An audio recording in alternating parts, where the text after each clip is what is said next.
Salut à toi et bienvenue dans cette nouvelle vidéo. C'est la partie 2 de la partie précédente du coup, dans laquelle je t'expliquais comment tu crées un abonnement pour un utilisateur. Et là, l'objectif de cette partie, ça va être de récupérer l'information, comme quoi le client a bien réalisé son paiement. Et ensuite, on va mettre à jour l'application côté Flutterflow. Ok. Alors, juste pour ce faire, je te fais quand même un petit schéma. Donc en fait, la dernière fois, on a fait cette partie-là. Et maintenant, en réalité, il faut faire la partie un peu contraire. Donc ici, dans Stripe API, en fait, ce sera plutôt un Stripe Webhook, en réalité, qu'on va créer. Donc on va commencer par ça d'ailleurs. Un webhook, c'est donc un événement qui va envoyer une information sur le web dès lors que des conditions sont réunies. Ok. Donc là, typiquement, la condition, c'est ça. Le déclencheur, c'est ça.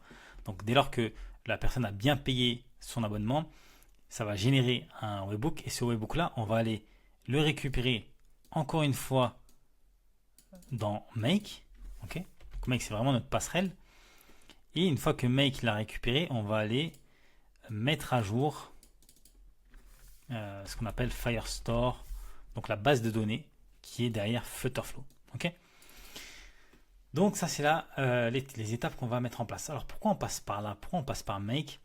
Donc dans le premier cas de figure c'était pour économiser des calls API, ok. Et dans le deuxième cas de figure ça va être tout simplement je dirais éviter de passer par des systèmes un peu parce qu'on peut passer par d'autres systèmes et pareil on va devoir payer à un moment donné ou un autre. Donc là on va dire qu'on peut utiliser Make car on l'a utilisé dans la vidéo précédente et puis c'est un bon cas d'école pour pouvoir l'utiliser à nouveau. Alors, donc comment ça va se passer? Donc en fait dans Stripe, on va aller ici dans Stripe. Où est-ce qu'il est? Il est là. Et donc on va aller dans l'onglet développeur et on va aller dans Webhook. Ici, je vais rajouter un endpoint. Ouais, c'est bien ça. Je vais rajouter un endpoint. Et du coup, ici, dans Make, je vais créer un nouveau scénario. Là, dans Make, je crée un nouveau scénario. D'accord. Donc, on va pouvoir même le refaire depuis le début. Donc, on va créer un nouveau scénario. Donc, on va créer un webhook encore une fois. Donc, maintenant, tu connais. Et on va créer un webhook qu'on va appeler Stripe Webhook After Subscription. J'aime bien parler en anglais comme ça. Je trouve que ça me va bien. Alors, on va copier l'URL. Et donc, l'URL là, on va la mettre. Où est-ce que j'étais? On va la mettre dans Stripe. Dans Stripe, voilà. On va la mettre ici. Donc, dès lors que l'événement va être enclenché, on va envoyer la donnée ici dans Make. OK? Sur cette URL. Et donc là, on va lui demander d'aller sélectionner des événements bien spécifiques. Parce que là, en fait, il faut lui dire que ce qui nous intéresse, c'est quand il y a un nouvel abonnement qui a été mis en place. Donc ici, on va sélectionner des événements, d'accord. Et on va aller dans la même chose qu'on a fait dans la vidéo précédente. On va aller dans Checkout, c'est plutôt dans Customer Subscription, voilà. On va aller récupérer les informations des subscriptions depuis le Customer. Donc Customer Subscription Created, Deleted, pourquoi pas Paused, and du coup Resumed et Updated.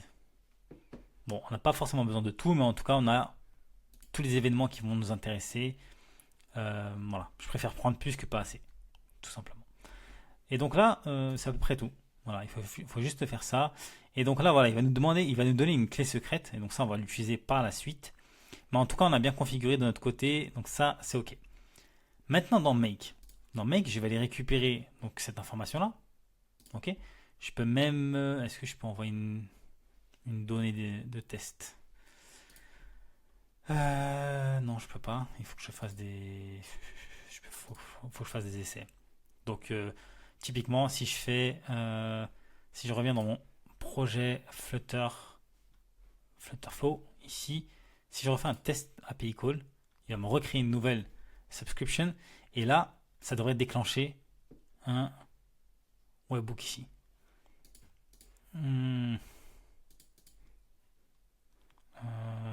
là, il a rien fait, il a rien vu. Ah oui, forcément. Exactement. Donc là, ça fonctionne bien. Donc, il faut que j'aille récupérer l'URL, comme on a dit la dernière fois. Hop, je vais aller récupérer l'URL ici. Je la colle dans mon navigateur. Ok, je retire les guillemets, parce que sinon ça va pas fonctionner. Et je viens là. Avant de faire ça, je vais juste mettre en route mon scénario qui va me récupérer les informations ici. Ok. Donc là, j'arrive et je mets mes codes de carte bleue. Hop. Moi, je mets 42, 42, on s'en fout. Voilà, je m'abonne. Ok. Je m'abonne, aucun problème. Donc là, c'est validé et je reviens vers Google. Donc ça fonctionne. Maintenant, dans Stripe. Dans Stripe, j'ai mes webhooks qui sont là. Si je rafraîchis, pour voir ce que ça donne. Donc là, j'ai toujours rien, mais j'ai une session de checkout qui a été terminée. Dans mes logs, j'ai bien le paiement qui a été validé. Donc le checkout session qui a été validé et mon webhook. Ah, j'ai bien reçu l'information. Ok, voilà, j'ai bien reçu l'information. Alors je sais pas pourquoi il n'a pas logué ici. c'est étonnant. C'était celui-ci, je crois. Ah voilà, j'ai bien reçu, ouais. 23h18, voilà, c'est exactement ça. Donc j'ai bien reçu ici, ok, top. Comme quoi leur interface n'est pas 100% ne met pas à jour directement les informations. Ça, c'est pas grave. Donc j'ai bien un created et un updated. Ok. Et donc ici, je vais recevoir, j'ai reçu, en tout cas j'ai reçu l'événement created normalement, qui doit être, voilà, ici. Donc là j'ai bien le create subscriptions created. Ok, donc ça c'est top. Maintenant avec les informations que j'ai là, ok, donc le client a bien payé, et ben je vais mettre à jour la base de données côté Flutterflow. Et donc là on va passer par Google Cloud Firestore et on va les updater un document. Ok.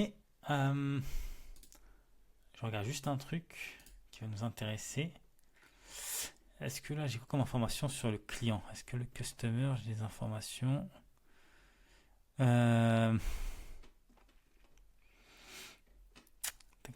Tac. Item, data. Subscription item, ok. Plan, price. Tac. Je regarde juste si j'ai des infos concernant le customer ici.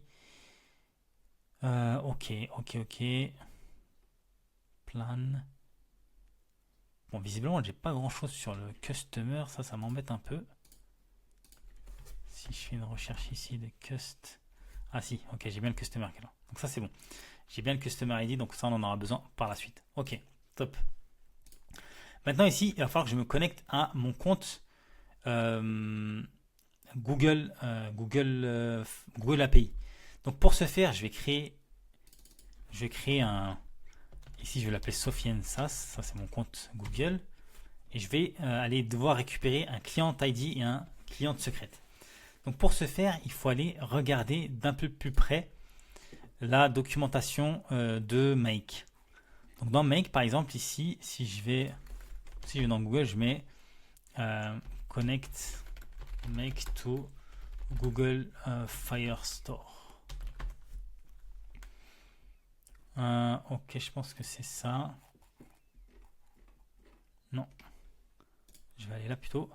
Voilà, donc là, il me donne toute la marche à suivre. Donc ça prend un petit peu de temps. Il y a quelques étapes à mettre en place. Create your Google Firestore. Ok.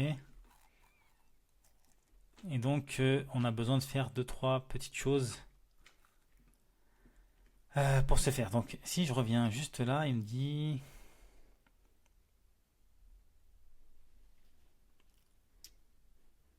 Ok. Donc là, bizarrement, il me renvoie là directement. Ok. Create your section above. Ok. Ouais, voilà, c'est ça. Donc, il faut que j'aille sur le site de Google. Est-ce qu'il me donne l'info ici directement? Ouais, Google Cloud Console. D'accord? Donc, il faut que j'aille sur ce site-là, que j'y aille avec le comment dirais-je, le compte Google sur lequel j'ai créé mon application Flutterflow. Ça, c'est très important. Je vais sélectionner un projet. Donc, mon projet, c'est itinéraire. Je ne sais pas si tu te souviens, la première application que j'ai faite. Et une fois que je suis là, je vais aller dans API and Services. Ok. Et donc ici, je vais aller dans librairie et je vais aller chercher Firestore. Et donc là, voilà, je vais récupérer Google Cloud Firestore API. Et ça, il va falloir que je l'active. Donc je vais le manager. Ok. Et une fois que j'ai fait ça, je vais aller créer des identifiants. Alors pour créer des identifiants sur Google, sur la partie API, c'est pas très compliqué, mais bon, ça demande un peu de configuration. Ok. Donc voilà, ici il faut sélectionner User Data hein, pour être bien DKR et bien correct. On va aller regarder quand même ici. Donc ça c'est bon, ça c'est bon. Donc là ils me disent Select External, ok. Donc là, j'ai pas forcément cette proposition. Mais je sais que j'ai besoin d'un hôte client. Hein, ici, c'est ce qu'il me dit. J'ai besoin d'un hôte client, d'un hôte consent screen. Et pour ce faire, j'ai besoin de cette partie-là. Application data doesn't belong to your own application. On va ici avec application data pour voir si ça fonctionne. Ah mais non, parce que derrière, je vais revenir juste en arrière voir. Ouais, effectivement, parce qu'en fait ici, ça va me donner un service à compte. Et moi, c'est pas ce que j'ai envie. Ce dont j'ai besoin plutôt d'un client ID et un client secret. Donc, je vais utiliser ça. Donc, sans l'ombre d'un doute. Donc, l'app name, donc c'était itinéraire. Ok. Hop. Là, je peux mettre, voilà, Sofiane Sass. Là, il me demande un mail aussi ici. Je lui mets ce dont il a besoin. Et maintenant, il y a quelques configurations à faire à ce niveau-là. Voilà. Donc là, je vais rajouter des scopes. Et donc pour ce faire, je crois qu'il me donne la liste ici des scopes à récupérer. Voilà. Donc je vais récupérer tous les scopes dont il va avoir besoin. Ok. Donc là, je vais les rechercher. Je sélectionne, je vire ça. Je reviens là. Tac. Je les fais tous. Ok. Hop. Il y en a 4. Pour s'assurer que notre application aura bien les droits d'aller écrire justement dans la base de données. Enfin, en tout cas, que Make aura les droits d'écrire dans la base de données Firestore. Et ça va être vraiment intéressant quand on va réussir à faire toute cette partie-là. Voilà, update. Donc là, on est plutôt bien. Je vérifie un coup, mais normalement, on a... Ouais, c'est bon. Save and continue. Donc là, je mets Web Application. Ok. Je vais mettre itinéraire. Et il me semble que je dois autoriser ici peut-être des URL. Tac, tac, tac. Non. Ok. Donc là, c'est bon. Create. Ok, donc là, il me donne un client ID. Ok, pourquoi pas. Mais visiblement, c'est pas forcément ce qui nous intéresse dans un premier temps. Donc là, il m'a généré ça. Mais si je clique dessus, j'ai le client secret aussi. Donc j'ai le client ID et j'ai le client secret. Donc on va essayer de voir si on peut se connecter avec ces informations-là. Donc j'ai le client ID ici, que je vais mettre juste là. Et j'ai le client secret qui est juste là. Ok. Et on va tenter de se connecter. Voilà, donc là il me dit qu'il y a une erreur. Alors ça m'a déjà fait, donc c'est normal. Parce qu'en fait, il n'a pas l'information de d'où est-ce que vient la requête. Donc en fait, on va tout simplement créer un nouvel credential. Ok, donc on va faire client ID, on va mettre application web et ici on va lui rajouter des URL. D'accord. Et parmi celles-ci, on va rajouter alors on va juste essayer un truc avant. On va juste annuler ça et on va voir si je peux modifier celle-ci en rajoutant l'URL de redirection et voir si ça fonctionne. Ok, top, parce qu'il me semble que c'est ça qui manquait. Donc le client ID, on va le remettre. Non, c'est pas le bon. Sofiane SAS. Le client ID c'est celui-ci et le non pardon, le client secret je l'ai mis et le client ID. Ah purée. Ok, donc je l'avais déjà fait. Le client secret, voilà. Et là on va voir si ça fonctionne pas. Voilà, là ça fonctionne. Nickel. Ok, the app is currently being tested and can only be accessed by developer approver. If you think you should have access, contact the developer. Ok, donc if you are a developer of environment, si. Ok, pourquoi pas. Donc là j'ai une erreur d'autorisation. Peut-être parce qu'en fait là, à un moment donné, il me demande de rajouter make et auto integromat. Donc peut-être que je rajoute dans la partie autorisation pour être vraiment clean. Ah mais attends, il n'a pas sauvegardé je crois. Il n'avait pas sauvegardé il me semble. Ok. Donc on va juste hop. Tac. Est-ce que je peux annuler ça? Ouais. On va réessayer un dernier coup. Il me semble que c'est celui-ci. Et alors là, je ne pourrais pas dire. Tac, le client. Non, le client secret. Hop. Faut bien sauvegarder toutes les étapes. Parce que si ça se trouve, c'était juste ça qui bloquait. Ah non, toujours pas. Ok, donc là, on a encore un souci. The app is currently being tested. Ok. Donc je vais juste vérifier encore une chose.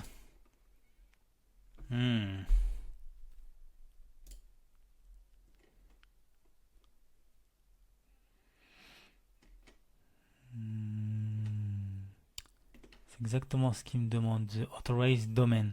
The domain of will be automatically added to the domain of the URIs. Ok. Ok, très bien. Ah ouais, d'accord. Donc je vais les rajouter ici. Peut-être. Ces informations-là qu'il m'a donné là.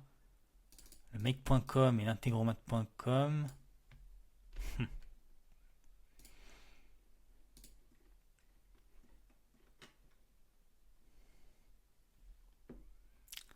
Ok. Ah, add URIs.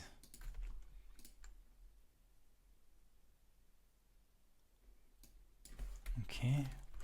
On va voir si ça fonctionne. On va juste voir si c'est ça. Parce que là, de toute façon, il faut tester. Sinon, voilà, on va créer une nouvelle clé. Si ça fonctionne pas comme ça. Ok. Donc HTTPS. Ah oui, il l'a mis. HTTPS. Ok. Donc là, on va sauvegarder encore une fois. Et maintenant, on va retester un coup. Ok, il avait gardé les infos. Top. Ah, toujours pareil. Integromat.com has not completed the Google verification process. Ok, donc on va essayer autre chose. On va essayer d'en créer un nouveau. Et voir si à un moment donné on peut lui indiquer l'information. Names. Ok.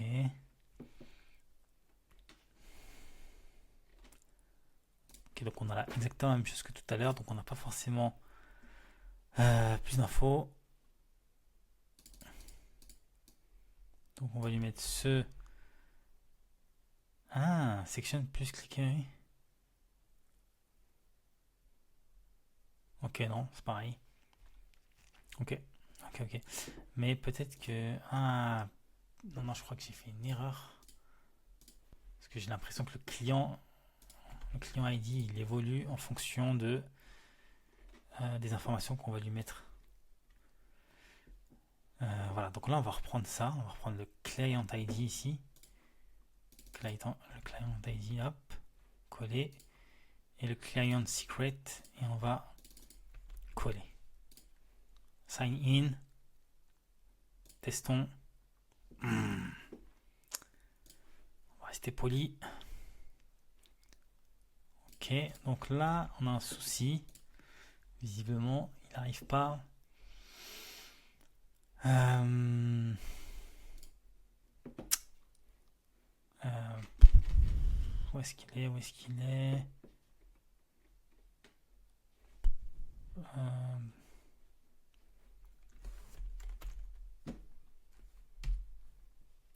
Ok, donc là il m'a complètement supprimé le scénario, super. Je vais mettre Flutter, je vais mettre Stripe. Toujours bien de mettre des noms sur ces scénarios. Flutter Snipe vers Flutter Flow, non, vers Firestore. On va recommencer depuis le début, c'est pas grave. Custom Webbook, ouais. Je vais essayer de récupérer celui que j'ai créé tout à l'heure. Je ne l'ai pas nommé. Stripe, Flutter, Firestore, Webbook. C'est pas grave, on va en refaire la mécanique. C'est pas un souci. Dans Stripe, du coup. Donc ça, on avait vu que ça fonctionnait, mais là, je vais être obligé de refaire la manip. Parce que je peux pas modifier le lien. Quoique. Est-ce que je peux modifier ça, mettre à jour les détails? Ah bah oui, je peux. Bah top, super. Ok, nickel. Donc là, ça devrait jouer encore une fois. Je vais refaire un petit essai pour lui redonner la trame du JSON. Ok, je refais ça. Test call API. Ok. Tac, je récupère le lien ici. En fait, ce lien-là, c'est ce lien vers lequel on va rediriger l'utilisateur une fois qu'il aura fait tout ça. Enfin, une fois qu'il aura fait son achat, pardon. Donc on va lui afficher cette URL là, il pourra rentrer ses numéros de carte bleue et ainsi payer l'abonnement. Ok, je refais ça. Et maintenant, voilà, j'ai bien la data qui est là. Hop, nickel Chrome, tout va bien. Jusqu'ici, tout va bien. Maintenant, ce qui nous embête le plus, c'est ça. Le Firestore. Donc moi, j'ai envie d'updater un document. Et donc là, il m'embête un peu parce qu'il ne me laisse pas me connecter sur mon compte. Alors que je lui ai donné toutes les informations dont il avait besoin. Donc là, on va voir si test user. Ok, pourquoi pas. Status enable, donc normalement on devrait être autorisé. Donc là, je suis bien sur client ID et là j'ai le client secret. On se reconnecte. Ok.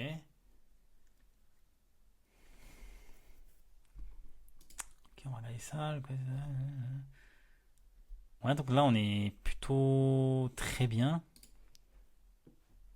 Test user, testing, only test user are able to access the app. Ah, ok.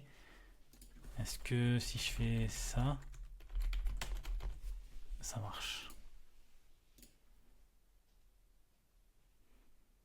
Ok. On va essayer, voir si ça fonctionne. Ok. Donc on va réessayer un coup.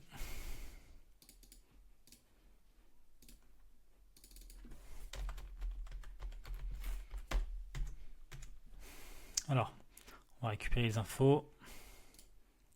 Donc, credential. Alors, on va aller partir sur celle-là. Client secret. Client secret, c'est celui-ci. Et le client ID qui est là. Hop, hop. Qu'est-ce qu'il me fait lui? Ok, donc là, c'est encore pire que tout à l'heure. Mais je pense que c'est parce que j'ai rajouté ça tout à l'heure sur sur ce credential. Donc, à mon avis, c'était pas une bonne idée. On va refaire un coup. Tac. Un client ID, je crois que c'était ça, ouais. Et client secret. Hop, hop, hop, hop. Voilà, déjà c'est mieux. Ah. Ok. Continue. Continue. Enfin. Donc il fallait bien rajouter dans les user tests mon adresse mail, l'adresse mail. Donc là j'ai bien le project normalement itinéraire. Voilà, top. Et donc là je devrais avoir accès à ma base de données.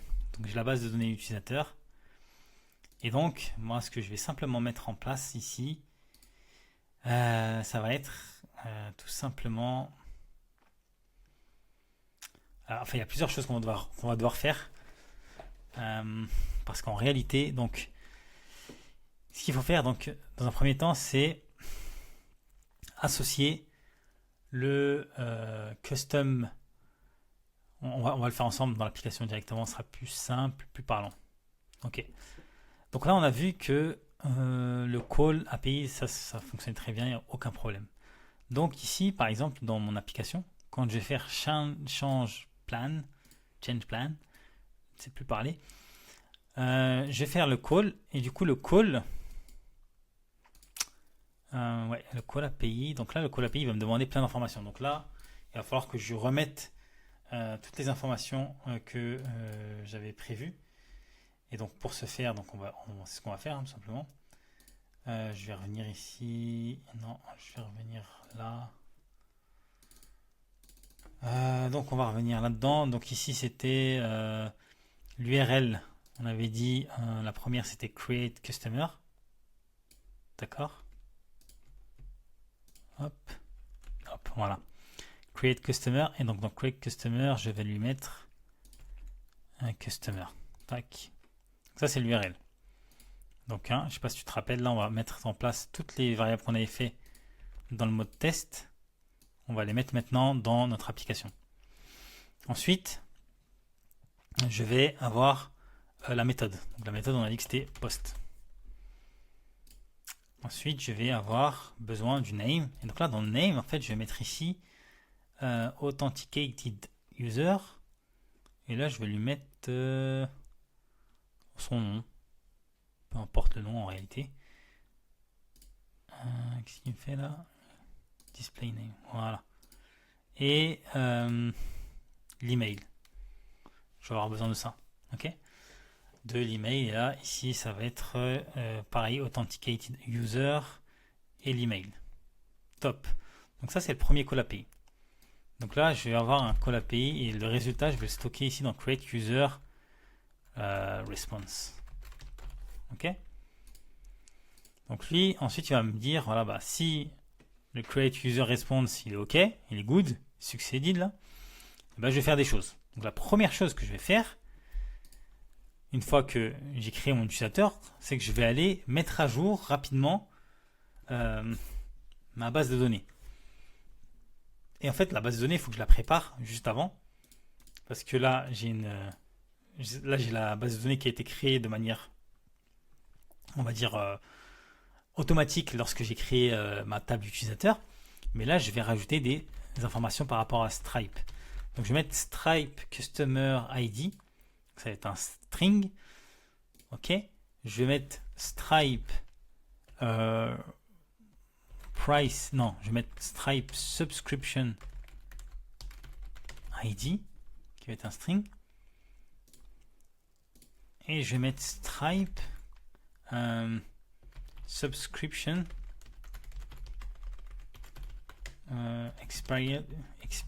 date d'expiration quoi. On s'est compris. Ok, donc date time. Donc en fait avec ces informations là, je vais voir si déjà mon call API fonctionne bien, donc si ça s'est mis à jour, et puis si ma date d'expiration est également mise à jour. Donc c'est ce qu'on va faire là dans les call API, enfin dans cette partie là. Voilà, ici, donc ici je vais mettre à jour, donc je vais faire update Firestore document. Et oui, les documents, en fait c'est tout simplement select reference, donc c'est le user, c'est cette référence là que je vais mettre à jour. Donc là je confirme, et là je vais rajouter le field. Donc le field que je vais mettre en place, ça va être Stripe Customer ID. Ok. Et donc là, je vais mettre from variable. et ça va être du coup comment dirais-je, la sortie de mon appel API, donc l'action output, donc le create user response, et là je vais mettre JSON body et je vais faire JSON path et je vais prendre .id. Ok, donc le .id ça correspond au customer ID, et pour ce faire je vais juste vérifier quand même que je dis pas des bêtises. Donc si je vais dans mon Stripe qui est, je l'ai perdu. Ouais, je l'ai perdu, bon c'est pas grave, je vais aller dans Make sinon. C'est celui-ci. Ça pour l'instant je laisse ça comme ça. Je vais faire un coup de save. Save quand même, c'est pas grave. Hop. Et je reviens. Ok. Donc dans mes scénarios, je vais faire Flutter. Je vais récupérer celui-ci. Et là tout à l'heure, quand j'ai fait la création, c'était pas celui-ci, c'était voilà, c'était celui-là je pense. Ah, non, même pas. Ah bah dis donc. Voilà, c'était celui-ci. Tout à l'heure là, quand j'ai créé mon utilisateur, mon customer, j'ai eu une réponse, et dans le JSON que j'ai reçu, l'ID, le point ID, donc c'était bien customer. Ok, donc ça devrait fonctionner. Cette partie-là devrait fonctionner. Donc là, je mets à jour le customer ID. Ok, donc ça c'est une très bonne chose. Maintenant, une fois que j'ai fait ça, il va falloir que je fasse le deuxième call API. Et c'est là où c'est intéressant, parce que j'utilise le même call API, mais je le fais 2 fois. Et donc là, je fais call API for make. Ok, et donc là, je vais pouvoir mettre à jour d'autres URL, d'autres informations. Donc là, je vais aller dans checkout session. Ok. Tac, je lui donne ça. Et je vais aller rapidement, parce que j'ai déjà oublié ce que j'avais mis. Mais là, dans mon scénario ici, je vais regarder ce que je lui mets. Donc lui, il a besoin du price ID, ce que je lui envoie dans le call API, parce que des price ID, il peut y en avoir plusieurs, et le customer ID. Ensuite, le reste, c'est fait automatiquement par mon code. Ok. Donc price ID et le customer ID. Ok. Ok, donc là, pardon, je reviens ici. Ouais, donc j'étais là. Pourquoi back and call? Ok, donc là il s'est trompé, c'est pas. Ouais, ok, il l'appelle back and call, ça marche. Ok, très bien. Donc ici, donc j'ai mis l'URL. Je rajoute le customer ID. Donc le customer ID, c'est la valeur qu'on vient juste de calculer auparavant. Donc je sais pas si je peux la récupérer. Donc en réalité, c'est ça, hein, c'est le retour de la requête précédente, et c'est le point ID. Et je crois. Pourquoi il me fait ça, lui? On a dit que c'était la retour de create response API JSON path point ID. Voilà. Et donc là, je peux même changer, il me semble, parce que là, j'ai mis une majuscule et je pense que c'est minuscule. Voilà. Ok. Ah bah l'URL, il l'a pas mis. Super. Donc là, je remets l'URL donc en question. Donc celle-ci. Hop, copier. Et puis bah là, ça va être. Non, mais en fait, c'est pas une variable. C'est moi qui le mets directement. L'URL. Voilà. Et on a dit qu'il nous manquait le price ID. Et là, le price ID, je vais pouvoir le mettre directement ici dans ce call-là. Et donc, on avait dit que le price ID, c'était... si je reviens dans les derniers événements, le price, est-ce que le price ID, il est ici? Ouais, ça doit être ça. tarif au Flutterflow subscription $15 par mois. Ok, donc c'est bien celui-là. Donc celui-là, je le copie et je le mets là. Voilà. Et là, je vais mettre create subscription result. Ok. Donc ça, c'est good. Et donc là, j'ai le résultat ici. Et donc si ça s'est bien passé encore une fois, je vais faire des choses. Et donc là, si ça s'est bien passé, je vais aller mettre à jour justement l'utilisateur en base de données. Donc là, je vais faire un update document. Encore une fois. Oui, mais non, là, je pourrais pas le faire parce que c'est en fait tout simplement make qui va faire la suite, effectivement. Donc là, ce que j'ai fait dans un premier temps, c'est que j'ai créé mon utilisateur. Donc ça, il n'y a pas de souci. Maintenant, pour le reste, ça va être make qui va faire la suite. Donc en fait, là, je peux arrêter ma chaîne d'action ici. Hop, voilà. Donc là, je fais mon... Je peux même le renommer, je pense, ceci. Peut-être pas. Ah, je peux le renommer. Donc là, c'est create user. Create user. En Stripe. Ok. Tac. Et là, c'est create subscription. Ok. Donc ça, c'est les deux étapes qui sont intéressantes. Non, pardon, c'était... oui, ça, c'est create en base de données, mais en fait, c'est celui-là qui crée... c'est celui-là qu'on l'API. Create user Stripe. Ok, ici, en fait, c'est juste save on Firestore. Ok. Voilà, c'est un peu plus propre. Donc là, je ferme ça maintenant. Maintenant, le reste, ça va être dans Make que ça va se jouer.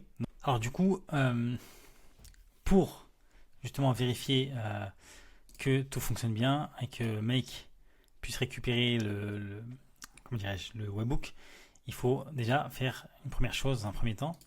C'est que, comme je te l'expliquais, donc dans notre application, on va... où est-ce que j'en ai ici? Voilà, on va mettre à jour certaines choses. D'accord. Donc moi, juste pour aller un peu plus vite, on va dire que je vais mettre à la main.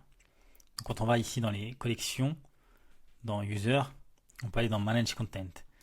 Ici, je vais simplement mettre le Stripe Customer ID à la main, rapidement, juste pour tester et voir que l'application, que le flow fonctionne bien. D'accord. Et ensuite, on testera. Ah mince. Il est où lui son ID à lui? Il est là. Ok, donc là je le copie, je le colle là, juste pour voir si j'arrive bien à le récupérer depuis Make. Parce qu'en fait, depuis Make ici, ce que j'ai fait, c'est que donc j'ai le webhook qui me permet de récupérer que lorsque le client a bien payé. Et là, lorsque le client a bien payé, ce que je vais faire dans un premier temps, c'est que je vais aller le récupérer son, on va dire sa ligne dans dans la base de données. Et pour ce faire, je vais faire ça. Je vais faire une requête, donc une requête qui s'appelle Query Documents. Donc ici, je vais aller récupérer le dossier, le projet dans lequel je travaille, et également la collection sur laquelle je vais aller faire la requête. Ici, je vais mettre by JSON string et je vais aller chercher celui qui a le bon ID. Donc on va tester ça juste pour voir si ça passe ou pas. Donc là, j'ai une erreur. Il n'a pas l'air de vouloir. Juste voir si dans ma base de données ici. Donc là, j'ai bien le Stripe Customer ID qui est bien à jour. Donc ça, c'est bon. Donc finalement, j'ai réussi à trouver une solution pour pouvoir justement mettre à jour et récupérer correctement le webhook de la part de Stripe, tout simplement. Donc là, ici, je récupère les informations de Stripe. Ici, alors je fais un call API dans Google Cloud Firestore. En fait, là, ce qu'il faut mettre, donc c'est /v1 et ensuite project, le nom de votre projet. Donc pour trouver le nom du projet, il faut aller sur Flutterflow typiquement. On peut aller sur Flutterflow, on peut aller ici dans les générales, paramètres. dans Firebase et ici on a le nom du Firebase Project ID. Ok. Donc on va mettre ça ici. Ensuite on va mettre databases, default, etc., etc. Donc ça je peux vous le donner également sans problème. Donc on fait une méthode post et on va ça on laisse comme c'était, aucun problème. Et donc là ce qui est hyper important c'est d'aller récupérer. Donc là en fait ce qu'on recherche c'est tout simplement l'utilisateur qui vient de faire l'achat. Et donc pour ce faire on va passer par le Stripe Customer ID. Comme je vous l'ai dit juste avant, ce qu'on a fait quand on a créé ici, quand on change le plan ici, on va lui dire ok, ben en fait le Stripe Customer ID il va être créé par rapport au call API qu'on aura fait juste avant. Donc on crée le call, on met à jour le Stripe Customer ID ici, ce qui nous permet ensuite de retrouver notre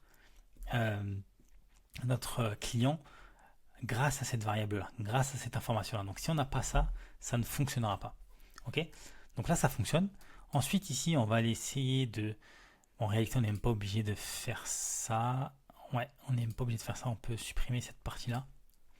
Voilà, donc on va simplement faire un tools pour récupérer le nom du document. Donc en fait là on va récupérer l'ID de l'utilisateur mais côté Firestore cette fois-ci, d'accord, en faisant un get body, parce que là on récupère le body avec le nom du projet, d'accord. Il y a toute l'arborescence du projet, dans le projet, itinéraire, etc. On va récupérer toute l'information. Et donc là on va avoir l'ID de l'utilisateur et ensuite on va updater, on va mettre à jour cet utilisateur là. Donc on va le mettre à jour avec quoi? Donc ici on va mettre le document name, donc c'est la sortie de cette étape ici. Donc en fait c'est tout simplement le chemin vers l'utilisateur dans la base de données. Et on va mettre deux choses à jour. On va mettre la première chose qu'on va mettre, on va mettre la date d'expiration de l'abonnement. Donc ce qu'on a créé dans notre base de données, donc c'est Stripe Subscription Expired Date, qui est un timestamp. Et on va lui mettre le current period end. Donc ça c'est une information qu'on va retrouver ici dans l'objet du webbook. Et on va voir current period, ouais c'est ça, celui-là. Ok. Donc c'est un timestamp, hein, donc ça n'a pas de valeur comme ça, mais dans la base de données après ensuite c'est converti directement.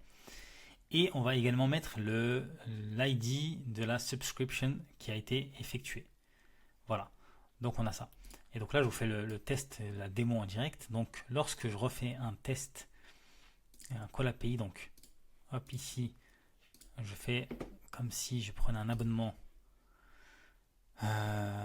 Donc je teste ça, ok, ici j'ai le lien, tac, ici je vais aller sur ce lien là, j'enlève les guillemets, je crée mon abonnement, enfin, je paye mon abonnement plutôt, hop, test, et ici je vais juste vérifier que mon scénario il est bien en mode run, ok, il est bien sauvegardé, pas de souci. Et donc là, je vais faire s'abonner.